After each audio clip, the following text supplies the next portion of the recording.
और आज एक ऐसी खबर आई जिसने झकझोर कर रख दिया। कैसे मासूम बच्चों से बर्बरता की गई और फिर जनता का बदलापुर सड़कों पर आक्रोश बनकर दिखाई दिया।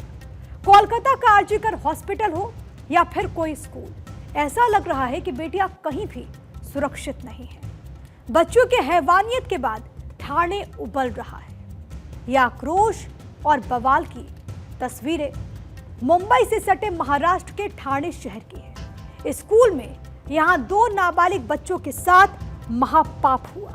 इसके बाद लोगों का गुस्सा फूट पड़ा। सवाल उठ रहा है कि आखिर कब तक हमारी बेटियां दरिंदगी का शिकार होती रहेंगी। बच्चों के साथ हैवानियत की खबर पूरे ठाणे के बदलापुर में आग की तरह फैल गई। देखते ही देखते इसकी गूंज दिल्ली तक सुनाई दी। कोलकाता केस में अभी इंसाफ हुआ भी नहीं था कि ठाणे में इंसानियत फिर से शर्मसार हो गई। ठाणे के बदलापुर स्थित एक स्कूल के वॉशरूम में बच्चों के साथ यौन उत्पीड़न हुआ। इस घटना के विरोध में स्थानीय लोग ने रेलवे ट्रैक को जाम कर दिया। लोग रेल रोको आंदोलन करके स्कूल प्रशासन के खिलाफ कार्रवाई की मांग करते हुए दिखे। आक्रोशित भीड़ बेकाबू होती गई। ठाणे की सड़कों से लेकर रेलवे ट्रैक तक जाम हो गया। इसके बाद बदलापुर रेलवे स्टेशन पर कई लोकल ट्रेन्स को रोक दिया गया। आज हमारे देश की लड़की क्यों नहीं आजाद है यार? स्कूल जा रही थी वो तो बच्ची यार। हमारे देश को हो क्या आजादी कितने दिन हो गए? हमारी लड़की तो चेक करो यार। आज को कल तो हमारी बच्चे होते तो क्या होता? हमारी बहन बेटी होगी, हमारी माँ होगी तो क्या होगा उसका? आज तो बच्चियों की बात है तो होगी।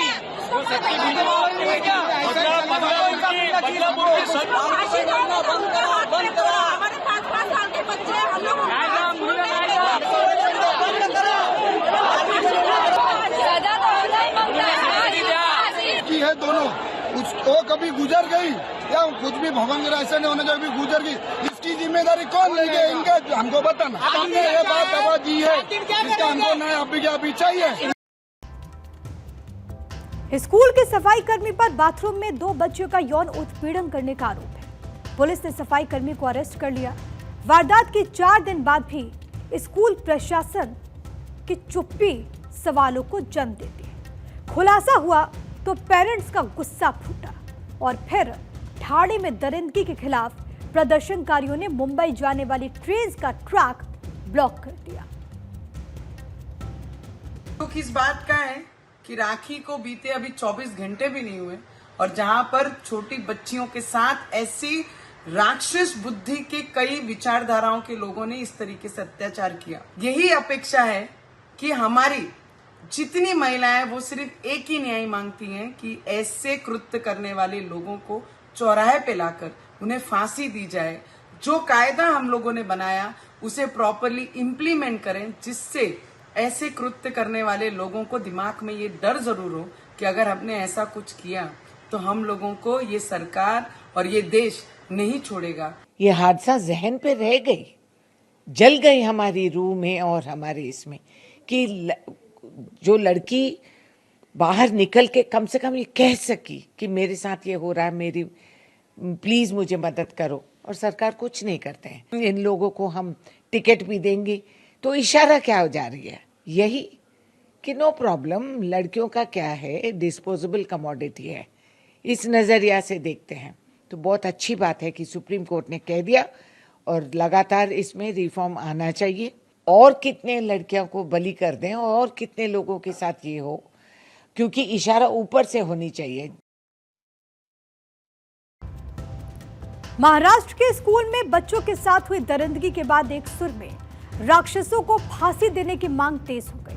आइए आपको अब पूरा विस्तार से हम बताते हैं। ठाणे पुलिस के अनुसार एक नर्सरी स्कूल की 2 बच्चियों के यौन शोषण का मामला सामने आया। घटना में 23 साल के पुरुष सफाई कर्मी के खिलाफ मामला दर्ज किया गया। पुलिस के अनुसार आरोपी सफाई कर्मी को अरेस्ट भी कर लिया गया है। पुलिस के अनुसार यौन शोषण का खुलासा तब हुआ जब 4 साल की बच्ची ने अपने अभिभावक को इस बारे में बताया। इसके बाद दोनों परिवारों ने मेडिकल जांच कराने की मांग की। परिवार की मांग पर ठाणे पुलिस में शिकायत दर्ज हुई। पुलिस के अनुसार यह मामला पॉस्को में दर्ज किया गया है। इस घटना पर महाराष्ट्र के डिप्टी सीएम देवेंद्र फडणवीस ने संज्ञान लिया। फडणवीस ने घटना की जांच के लिए एसआईटी गठित कर दी है। रेप केसेस, मर्डर केसेस और सेक्सुअल असॉल्ट खासतौर से महिलाओं के साथ बहुत ज़्यादा हो रहा है और ये हमारे लिए शर्म की बात है। मैं सरकार से मांग करना चाहता हूँ, इसको रोकना है ना तो फांसी की सज़ा सरेआम दी जाए और सख्त से सख्त सज़ा दी जाए। किसी की जमानत नहीं होना चाहिए। ये देश की बदनामी है।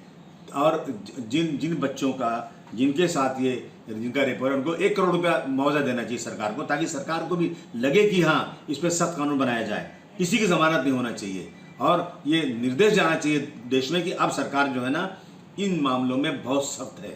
घटना ही ऐसी है कि उसका कोई समर्थन नहीं करेगा। बहुत शर्मनाक घटना हुई है।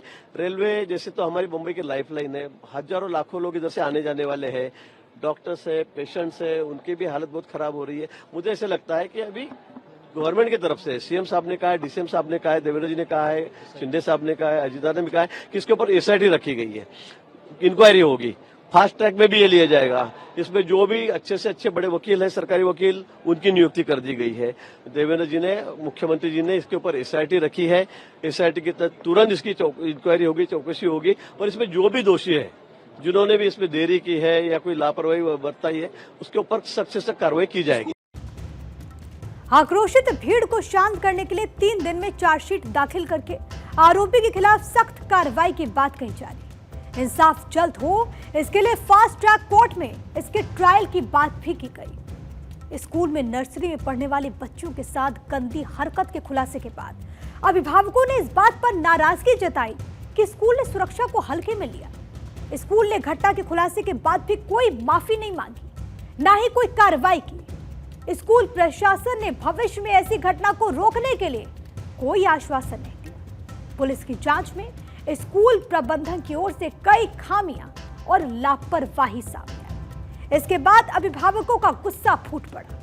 साफ है, स्कूल प्रबंधन राक्षस बन चुके आरोपी सफाई कर्मी को बचा रहा था। जो उनके क्लास टीचर है, प्रिंसिपल है और जो असिस्टेंट है, सबको निलंबित किया गया है। शाला को नोटिस दी गई हुई है और इसके साथ ही मैंने पूरे डिपार्टमेंट को आज यहाँ पे बुलाया है। मेरे डिपार्टमेंट के 4 आईएएस ऑफिसर और प्रिंसिपल सेक्रेटरी सब यहीं पे मौजूद है। 13 से 16 तक का ये इंसिडेंस है और 18 को इसका एफआईआर उनके जो पालक है उन्होंने किया था। तो इसमें भी 12 घंटे का जो गैप हुआ था, वो 12 घंटे उसके बारे में वहाँ के जो पीआई है उनको भी ट्रांसफर किया गया है। लेकिन मैं अपने ऑनरेबल डिप्टी सीएम साहब के विनती करूंगा कि इसको भी निलंबित किया जाए, उस पुलिस ऑफिसर को भी। सीसीटीवी कंपलसरी हमने बना दिया है, लेकिन वहाँ का सीसीटीवी बंद था। तो अभिभावकों के कड़े विरोध के बाद स्कूल ने अपने प्रिंसिपल, क्लास टीचर, एक महिला अटेंडेंट को निलंबित कर दिया। दूसरी तरफ पुलिस ने एफआईआर दर्ज करने में देरी के लिए एक अधिकारी का तबादला किया। अभिभावकों के प्रदर्शन के बाद पहुंचे पुलिस अधिकारियों ने मामले को तेजी से निपटाने और स्कूल में सुरक्षा उपाय बढ़ाने का वादा किया। पुलिस की जांच में खुलासा हुआ कि आरोपी सफाई कर्मी को 1 अगस्त को स्कूल में काम पर रखा गया था। पुलिस ने उसे अरेस्ट करके कोर्ट से 21 अगस्त तक के लिए रिमांड लिया है। महाराष्ट्र में हुए इस महापाप के बाद सरकार भी एक्शन में है। डेप्यूटी सीएम देवेंद्र फडणवीस ने स्पेशल आईजी आरती सिंह को एसआईटी का चीफ बनाया। इस घटना के आक्रोश में कुछ प्रदर्शनकारियों ने जिस स्कूल में वारदात हुई वहां तोड़फोड़ भी की। ये तस्वीरें आप देखिए। उधर रेलवे ट्रैक को खाली कराने के लिए प्रदर्शन कर रहे अभिभावकों पर आंसू गैस के गोले दागे गए। इस मसले पर राजनीति भी तेज है। कांग्रेस ने इस मुद्दे पर महाराष्ट्र पुलिस की कार्यशैली पर सवाल उठाए। हेल्पर क्या कर रही थी, स्कूल की टीचर क्या कर रही थी, स्कूल का मैनेजमेंट क्या कर रहा था, इसकी पूरी जांच होना चाहिए। अब ये भी मालूम पड़ा है कि इसमें एसआईटी राज्य शासन ने बैठाई है। एसआईटी के जरिए से जल्द इंक्वायरी होना चाहिए और जो भी इसमें दोषी है उसके ऊपर कड़क कार्रवाई होना चाहिए। 12 अगस्त की घटना है। 16 अगस्त को जब जिनके बच्चों पर अत्याचार हो, उनके घर वाले जब इसकी शिकायत करने पुलिस स्टेशन गए, मामला दायर करने के लिए जब पुलिस स्टेशन में गए तो 13 घंटे 13 घंटे उनकी शिकायत दर्ज नहीं की गई। मेरी मांग रहेगी कि इसके बारे में तुरंत चौकसी होना चाहिए कि इतना देर उनके घर वाले जब वहां पे गए तो शिकायत करने के लिए इतना देर पुलिस ने क्यों लगाया। जिस स्कूल में बच्चों का यौन उत्पीड़न हुआ उसे 5 दिन के लिए बंद कर दिया गया। उधर महाराष्ट्र के सीएम एकनाथ शिंदे ने कहा कि ठाणे के पुलिस आयुक्त से बात हुई है। सीएम ने कहा कि मामले को तेजी से निपटाने और आरोपी के खिलाफ दुष्कर्म के प्रयास और पॉस्को के तहत मामला दर्ज करने के निर्देश दिए गए। सीएम शिंदे ने अभिभावकों से संयम रखने की अपील की।